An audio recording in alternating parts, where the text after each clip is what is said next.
Photoshop CS6 provides advanced 3D text features that you can animate.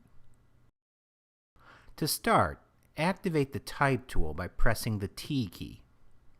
Go ahead and type a line of text within the canvas area. If the text is too small, hold down the Command key to quickly resize it. Then click on the Move tool. Now navigate to the 3D menu and choose New 3D Extrusion from Selected Layer. This will change the layer into a 3D object. Click and drag within the canvas area to rotate your 3D object. Now navigate back to the 3D menu and choose Split Extrusion. This will create a group of 3D characters that can be modified individually. Navigate to the timeline area and press the Create Video Timeline button.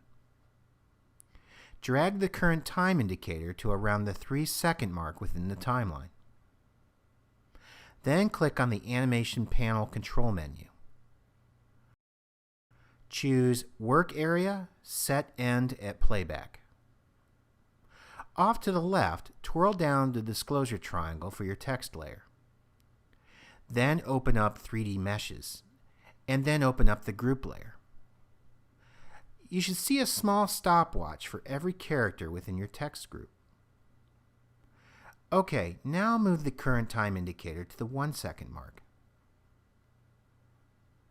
Navigate towards the bottom of the timeline and click on this stopwatch for each character within the 3D text group. Each time you click on the stopwatch, a keyframe is created. These keyframes tell Photoshop where each character will end up at this point in time. Then move the current time indicator to the front of the timeline.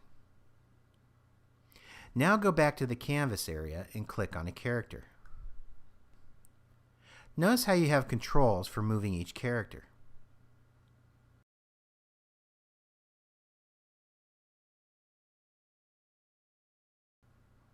So now, all the characters will end up where you place those initial keyframes. Okay, the last step is to fade all the characters up. Move over to the right of the Photoshop interface and click on the Layers tab. Set the opacity slider to 0% for your 3D text layer. Move back over to the timeline window and find the opacity layer for the text object. Click the stopwatch to add a keyframe at the beginning of the timeline. Now move the current time indicator forward 10 frames. Then move back to the Layers tab and set the opacity back to 100%. Okay, there you go.